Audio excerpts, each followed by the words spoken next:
So first, I want to thank Nancy for inviting me and then for that overly generous introduction.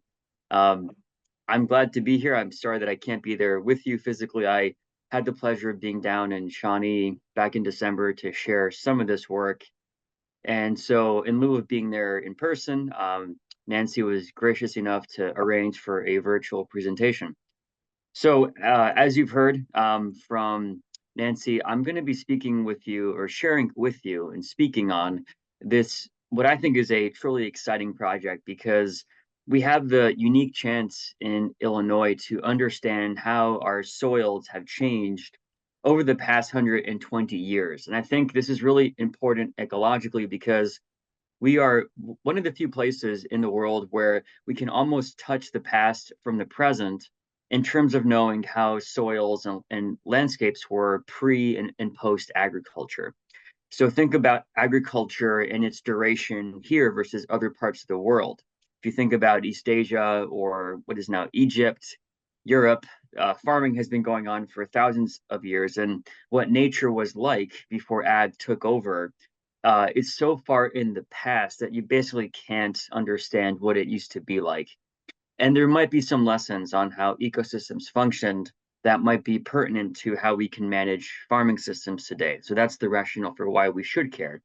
Now, in the Midwest, 200 years ago, things were largely not ag. So we have this rare chance to go back in time.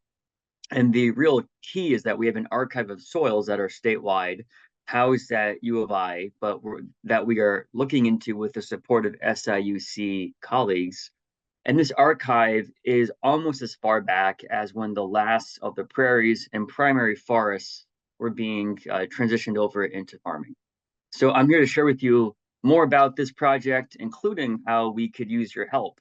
We are looking for a lot of support from stakeholders and just residents of the state who might be able to help us track down these sites that were sampled as far back as the 1800s.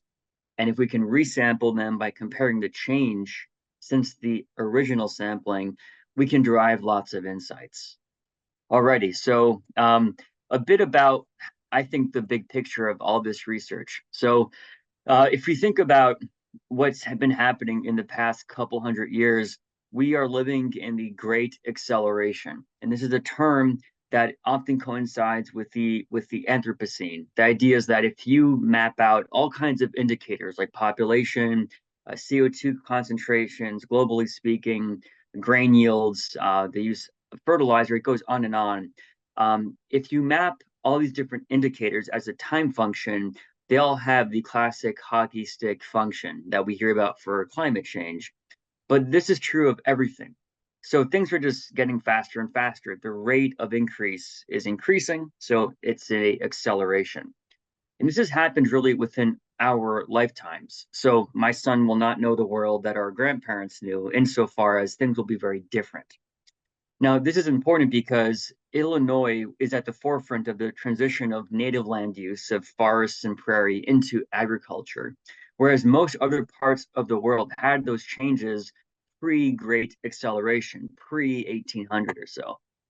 And that again matters because we can actually glimpse the past pre-agriculture to learn how might we farm landscapes and watersheds in a way that's more sustainable. So here we are, the Great Acceleration, the past 150 years or so. In terms of land use change across our states, we've been able to model using survey data from the government going back to 1845 was the earliest that we found. And this is what you're seeing as three major dates with high confidence done by different land surveys. And as you can see, from 1845 to 1938, most of the changes happened. And we've been actually pretty constant in land use type since 1915 to present day, meaning by 1915, we have the land use patterns that we see in 2024, which is dominantly, as we can see here, agricultural land use with a little bit of forestry down south, where you folks are just north of right now. So we see the Shawnee region, etc., as a little bit of green for forests. And that wasn't the case. It was mostly a mosaic of oaks and prairie in central north, with pockets of forest where there were alluvial systems. So the idea is that we've gone this radical ecosystem change. And also, this has only happened in a very small fraction of agriculture. So farming in this part of the world is very young compared to how long farming has been going for. And farming itself has only been a really recent endeavor for modern humans, modern meaning anatomically modern humans, Homo sapiens sapiens. So I think of this as the 1% of the 1%. We've only been farming for roughly 1% of the time that we have been humans. And the time of farming in the Midwest is itself 1% of total agricultural time for our species. So we are the 0.01%, the very tip of recency of farming. Now let's talk a little bit more about our state and the specifics of why soils may have changed over the past 150 years in very drastic ways. So you probably all know that we're in the heart of the Corn Belt, and we have landscapes, especially north of Effingham, that look a lot like the bottom photo in Champaign, the more recently glaciated part of the state.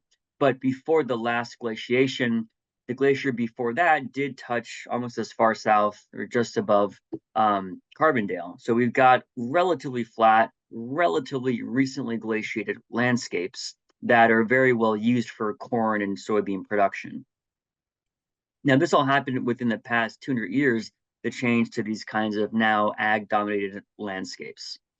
This is what it used to look like. And this is, I think, more emblematic of the landscapes than what we typically hear about. We hear about how it's all tall grass prairie, but even in the flatter parts of the states, like in Champaign County, it wasn't really just prairie. These were these mosaics that are more like savanna, what is typical of the llanos of Colombia in South America or much of Western Africa, where we find that there would be trees on the high spots where it was better drained and prairies on the low spots. Then they were almost what we call mesic prairies. They were pretty swampy.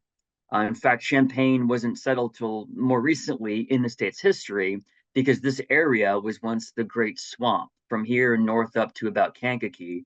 And malaria was so bad, the pressure of disease, that it wasn't really settled. So that's how wet these regions were. And now these regions look like, well, what were once the heart of the tallgrass prairie shown here, they now look like this. Largely two species of plants dominate these landscapes. This is in Livingston County, this photo just north of Champaign, what used to be one of the richest biodiversity swamps of the continent, really. So now we've got these very ecologically simplified landscapes, and that's a description. It's not a value judgment. I'm not saying that that's bad or good for the purpose of this talk. But what I want to point out is that we've simplified the ecology, but we mistake that to be a simplified biogeochemistry. So this term biogeochemistry, it's a fancy term. It's what my training is in, but all it really means is how nutrients move through soil, air, and water. And this can be something like carbon, if we're talking about climate change and soil carbon and soil health. It could be nutrients like phosphorus if we're talking about fertilizer and water quality. So just how these nutrients move through literal spaces of air, water, and soil, that's what biogeochemistry is. And I'd wager that a lot of my colleagues in biogeochemistry have dismissed this part of the world because ecologically it seems simplified, but it's far from that biogeochemically. All right. So as we can see also, by the way, as you get further south, we see less of this corn dominance of the Corn Belt. Now, in this southern part of the country, and really of the state, better put, we know that we've had historically very severe erosion. And here's an image. It's unclear where this came from. It was from an archive online. It's thought to be somewhere around Carbondale, Shawnee region. And it shows you how with more hilly land, we've got some serious gull erosion forming. We've got this crack going down the middle. The farmer and the mule team, it seems like they're in the middle of that gully. This is an example of how moldboard plowing, pre-1950, led to severe losses of soil from slopes. Erosion is not a loss of soil, it goes somewhere. It's a transfer, and it would accumulate at the bottom of the hill, so by the toe slope. So this gives you a feel for the effects on soil that were engendered with these radical changes from native forests and prairie into cropping systems. Now, today we've come a long way. We don't do moldboard plow. Most farmers in our state, especially down south of Illinois, do conservation tillage. So this is not to say that we've continued these really high losses of soil. In the 1920s and really the 1910s, the focus of soil science, which was born in the state, was mapping. So we were the first state to embark on what's called soil survey, meaning mapping soils as a resource. And now this might seem obvious to you today, but at the time it was a radical idea of, can we classify with a taxonomy different soil types and make these maps accessible to land users? This is useful not just for farming or for forestry, but also for things like where you build a reservoir for water or where septic tanks are better or worse located, engineering of bridges and foundations of buildings. So soil mapping has multiple uses across society. And the survey thus began in 1899. Again, we're the first state in the Union to have begun this. It was in Adams County, in fact. And a big focus was on soil fertility, looking at nutrients, as we can see here. And this was begun by my predecessor way back, Dr. Hopkins. This is an image of him in 1910. He, in fact, farmed in the south of Illinois, and he would travel to campus by train to give classes and do research. But he was a southern Illinoisan, and his farm, Poorland Farm, was located about south of Effingham, is the best where we think it was. We don't know where the actual location was. So soil survey that began in this state then became a national endeavor with NRCS. Before that, it was the SCS.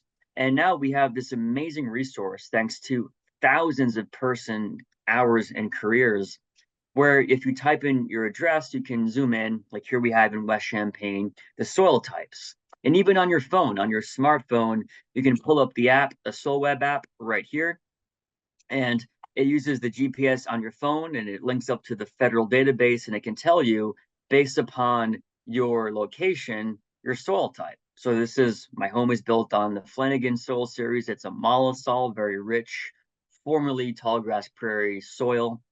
And there's all kinds of data at the touch of your fingertips.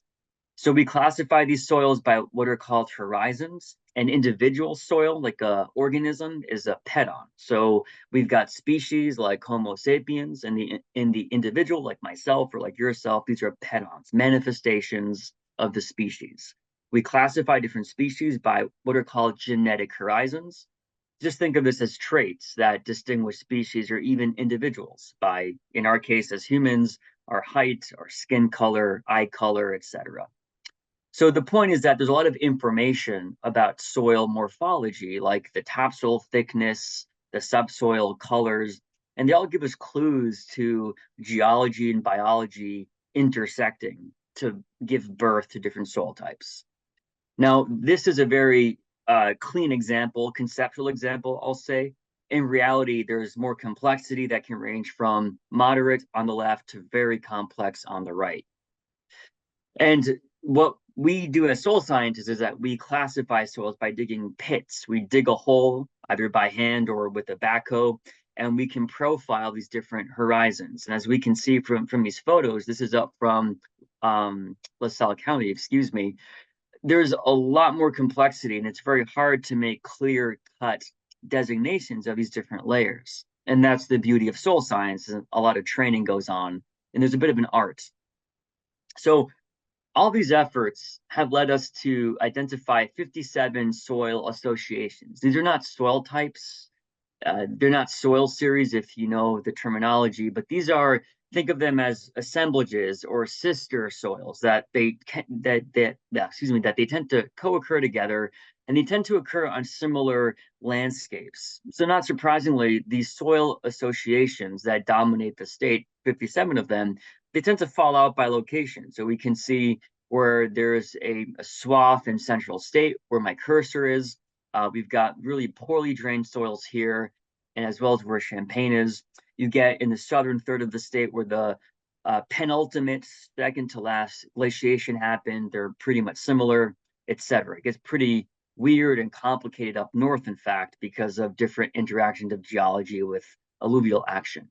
But the point is that we now have a pretty good handle on major soil types across the states. So Dr. Hopkins' dream, I think came true beyond his wildest imaginations. The thought that we have a mini computer witchcraft on our inner pockets is, I think, pretty wild, or it would be wild.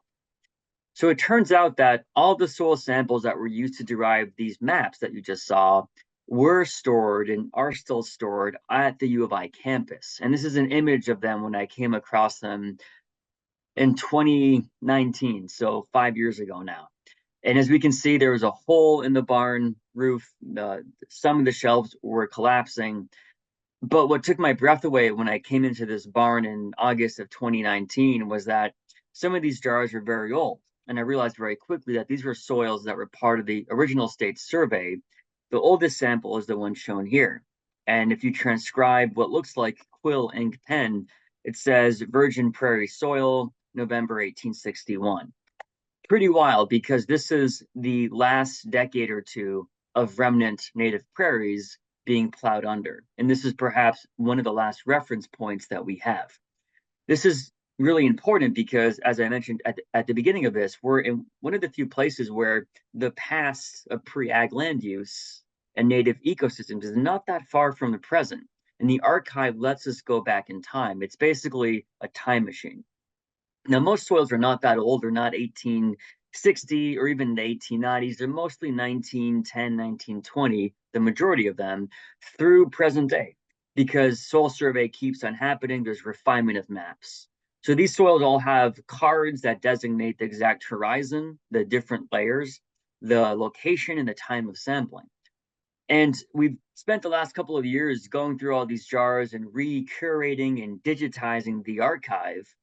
And we found two things. One is that we have a very good coverage in space, as we can see. Each red point is a full pedon, meaning a soil, all the layers down. And we also have pretty good coverage in space. This is our priority samples with high confidence in when and where they were taken. They go back easily to, well, 100 years ago exactly, 1924. This is a big deal because this is the oldest collection of soils defined by time or defined by space when it comes to full pedon soils. These are not topsoils from an ag experiment. These are full pedons that lets us understand the terrestrial context of an ecosystem. And what's important is that we can derive a 100-year chronosequence. Chronosequence, Greek chronos for time, meaning a sequence of time. Imagine that we resample this soil from 1924 today. That's exactly 100 years that have elapsed. If we sample a 1964 sample today, that would be 60 years that have elapsed. So we can construct this time series going back 5, 10 to 100 years by resampling these same locations. And that resampling effort will yield a chronosequence that will derive a lot of insights to how soils have changed over time. Okay, so this then is the driving question for this project is how have soils changed? We tend to think of soils as changing at timescales that are beyond human lifetimes, right? They change at geological timescales. But there's increasing evidence that humans, as part of the Great Acceleration, we are altering soils at very short timescales. And how we farm, meaning tillage and drainage, how we fertilize, these are all impacting soil morphology. And we're talking here well beyond things like carbon stocks or fertility. Those things are a part of it, but it's also things like how can soils perform ecosystem functions like holding water, capturing rainwater, impacting the hydrology of the watershed. These are all related to the morphology of the soil. Okay, so this I think is unique because the only way that we can understand long-term soil change is basically through a time machine. And I'm not being facetious. The time machine, metaphorically here, would be the archive. And we have long-term experiments, but these are not as widespread. There's records. This is from a poster I have in 1942. Different long-term trials across the states. All but two are now defunct. The one in Franklin County in Ewing, I believe that's right here, and the one, the Marrow plots in Champaign. So this again is a unique chance to go beyond an agriculturally focused evaluation. So I want to talk about 3 reasons why this might matter. there's a whole bunch of other applications, by the way, I could talk to for probably 3 hours, but three examples of immediate insights of this long-term soil change question that we can gain from resampling. One is basic soil fertility. So we know, and farmers have known, this is kind of obvious, that plant roots, crop roots, can access nutrients beyond the topsoil. Roots go down 6 foot deep, soybean included, and they can tap into nutrient reserves. This has been known for a while, as we see from this publication from 1958, but it's hard to quantify. Now, the Illinois Agronomy Handbook, which makes recommendations on fertilizer like phosphorus, does acknowledge this idea. When they make different recommendations of when should you be fertilizing at a certain soil test value, that's what this graph means, they break it out by three regions here that correspond to the thickness of the loess, which is the parent material of our state soils. And that whole concept is that thicker and younger loess, like what we find in the western part of the state, will have more phosphorus in the subsoil, so you don't have to add as much fertilizer. It's a basic concept. It makes intuitive sense. And the problem is that this map here, is not really based on any data. It's based on geological maps of loess, but not actual measurements of the nutrient in question, which is phosphorus. So we have measured phosphorus in these archive soils that were taken before fertilizer use, so the pre-1940 samples. Before then, there was no phosphorus fertilizer to speak of, or any for that matter. So this is the first soil phosphorus map of the state. It's useful in general because, well, it's the oldest map, it's the first map in the state, but also in the world to this depth. We don't really understand phosphorus that well when it comes to pedology. And it's important because we see a lot of fine scale variegation. So there's variegation in the exact P stocks. And this is a kilo of phosphorus per hectare. It's about the same as pound of P per acre, going down to 5 foot depth. Why does this matter? Well, let's compare the two maps. The left-hand map is what we've measured as actual phosphorus in the soil profile versus what is being assumed as a proxy from the geological maps of loess.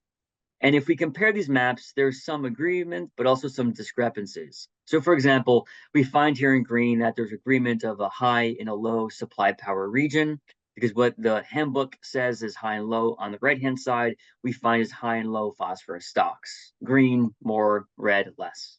But a lot of regions, and there's more regions that don't agree than agree. There's a lot of regions that have discrepancies, like the ones shown here in red. And of note, I think, are two regions. We often think that the south of the state is just low fertility in general. And what we're finding is quite the contrary. It's very high in phosphorus. In fact, extremely high amounts of phosphorus, the highest in the state.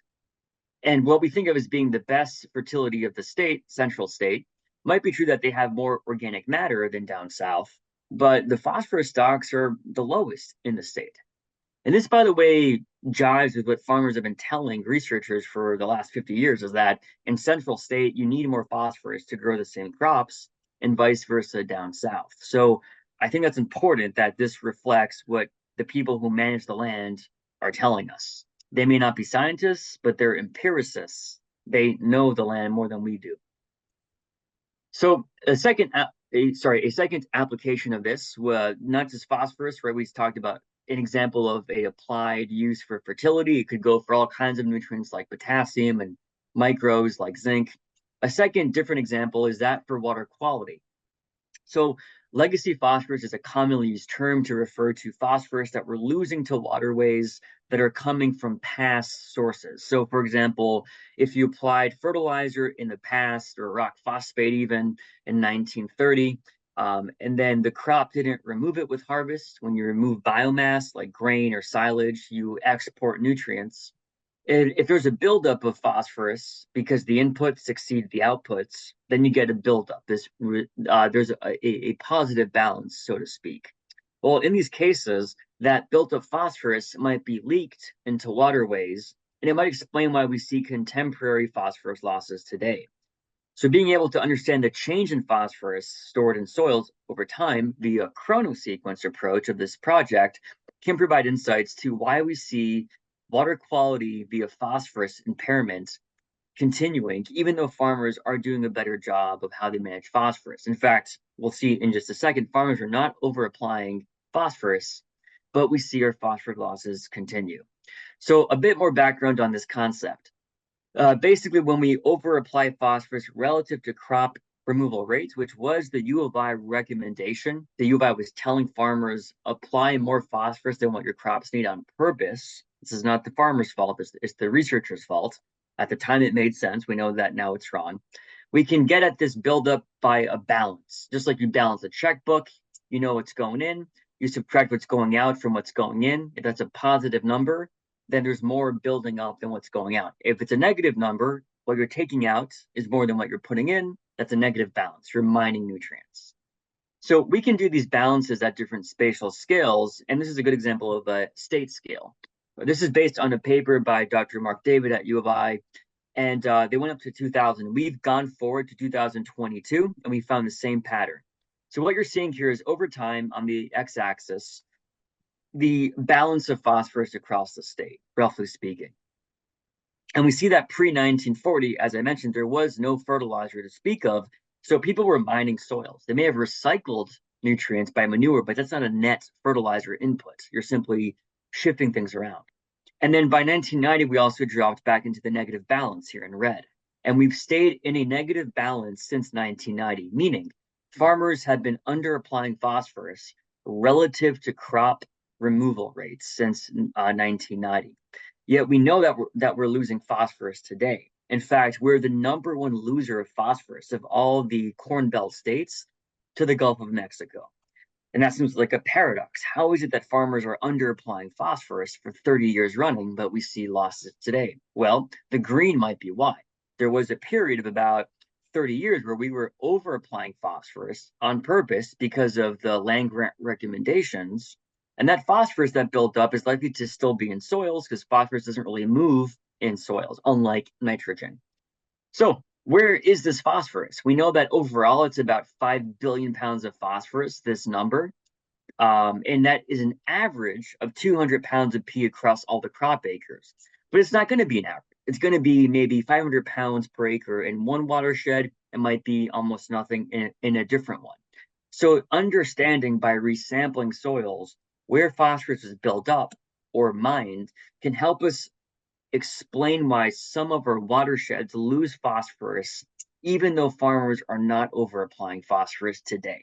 So a lot of potential to help understand our nutrient loss reduction goals for the state. The third application that I'll end on here is soil carbon stocks. The whole idea is that we have a deficit of carbon across croplands globally, and this can range from recently farmed lands, as we've been talking about in the Midwest here, to places where there's been ag for millennia, like Eastern Asia, and in some cases in Europe for 1,000 years. Note that we've already incurred a similar deficit, roughly a 50% loss of our carbon in only about 150 years of farming, compared to the same deficit as in East Asia or the north of Europe. That's pretty common. You lose most of your carbon, you lose half of your carbon within about 100 to 150 years, and there's a new equilibrium, which we've seen from the Mara plots shown here. So the question is that these are modeled events. We either have a field experiment like the Mara plots with a small inference space, or we have a model that tries to estimate but doesn't actually measure, as this paper shows, what our likely losses are. And so one basic question is, well, what are the actual losses? Thus, what are the actual deficits? Where you have a greater deficit of soil carbon, there might be more opportunity to build carbon. And there's all these things like carbon markets and carbon credits today. I think this information is necessary to inform if people wish to engage with those markets and programs, knowing where the biggest deficits and thus carbon credits might be earned. You need to know where the carbon was lost. So that's what we're trying to do as a third application. How are we doing this? I want to walk folks through the method and then how we can use your help. So we have, if you put up your phone to this, it should show up on the big screen that I see that you all have. This is a QR code.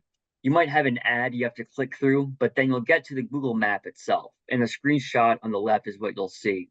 It works a lot better on our lab website. And if you use the map on your desktop or laptop, it's better to navigate. But if you have the Google Map app on your phone, this should pull it up and you can zoom in and out. And what we're seeing here are all the locations that we have identified with high confidence of where the samples were taken and when. By resampling these sites, we furnish that 100-year chrono sequence that I was talking about. So as of December, we've sampled 8% of the sites, 453 total, and we've identified another roughly 1/4, so 120 more sites for sampling. So the ones in yellow here, we have no information on who owns the land, and most importantly, how to get a hold of them. So where we need help is not just knowing who owns the land. That's not hard to find, right? We can use hunting apps, tax records to know the name of the owner. It's getting in touch with them by phone, by email, and asking for permission. That's the harder part to gain access to these sites. What we do when we have access and permission to a site is that we go in there with a hydraulic probe. We can put it on the back of a pickup or on the back of a tractor, as shown here, to get over V6 tall crops, corn, soybeans, so we don't damage crops with the tractor approach. And we take soil cores down to 3-foot depth, and they look like, where did that go? Here's the cores. They look like this. We take 6 to 8 cores per location, be it a field, be it a forested area, be it a grassland, it doesn't really matter. And we analyze the soil properties at every 6-inch depth interval. So 6 inches all the way down every 6 inches to 3-foot depth. So 6 steps minimum. And roughly we spend $5,000 per site. So all of this data goes back to the landowner for free with our interpretation. That's what the landowner gets out of this, is that we provide all the data back to them and we can show them how their soil on their farm or in their pasture or forest land has changed since the time that it was last sampled. So what we're looking for and what my pitch is to the group here is that we're looking for permission to resample. And if you know of anybody who farms a certain piece of ground or who just owns the property, we would much appreciate the ability to access that land. How to use this map, a bit more detail. As we can see here, this is the southern third of the state, roughly south of Mount Vernon. A lot of sites in yellow, we have no idea how to get in touch with these people. The sites that are in green, we have a name, but not really a way to contact. And the sites with the red check, we have contacts and lined up a way to ask for permission. So we have 5 sites in the entire southern region of the state where we can access. We're looking for the other 40 or so sites. How to use this? Well, what you do is that you click on a pin. This is an example up from your Galesburg in Knox County as an example. If you click on a pin, you should have a panel pop up, and the panel will be on the left-hand side if you're using a desktop browser or a laptop. And then you want to click this blue hyperlink on the bottom. You may have to scroll down a bit. If you click that sign up hyperlink in blue, it'll prompt a Google Form submission sheet, which is private. No one sees this information, just us, the researchers, so you don't need to feel weird about putting out a phone number. It won't be publicly accessible. You can tell us no about the permission to sample. I mean, we want to hear whether we can or cannot sample. No offense taken. People have their reasons. We would prefer that you give us permission. And then we would be in touch with folks about the sampling design, whether we sample this spring or this coming winter. We have 2 more years to do this project. So once we pull the soils and we do the analyses, that can take up to 6 months. Again, it's $5,000 of very detailed analyses, soil health, soil properties, and fertility. We send a report fashioned like this, where we have an image of the location. We have an image of the soils themselves. There's some interesting differences in the colors, for example, the A horizon thickness. And we send the results both tabulated, as we can see on the bottom center, but also as a visual, as a figure, where we can walk the landowner through what the results mean. And we're also available for a quick phone call, 30 minutes, to have a personalized sit down with the person to tell them what it means. So I'll end with this quote that I think really captures, for me at least, the excitement of this project, being able to understand long-term soil change. This is a really nice quote by Henry Jansen. He's a soil scientist. He's a Mennonite who lives in Canada, and he publishes one paper every 3 or 4 years. And in 2016, he had this very landmark paper that he put out that changed the paradigm of soil science, insofar as he argued that soils are a unique way to understand changes over time. So soils are changed over time by human action, but as such, they serve as a terrestrial record onto which we impose what we've done. So we can look at things like A horizon thickness. We can look at certain isotopes from nuclear weapons testing from New Mexico. We have them here, etc., to understand what we've done from local to global scale. And I think his line that the soil remembers, and one day, for better or for worse, it will also remember us. I think that's really instructive and powerful. It means that what we're doing to our landscape resources, well, either inadvertently or intentionally, leaves a written record that registers on soils biogeochemically. And that's important because if we learn about how we're doing that, we might be able to spot what we can do better and what we can avoid as a bad thing. So with that, I'd like to thank you for your time. I'm going to end and keep the QR code up on this slide so those that weren't able to get a snapshot are able to. Thanks for your time and happy to take any questions.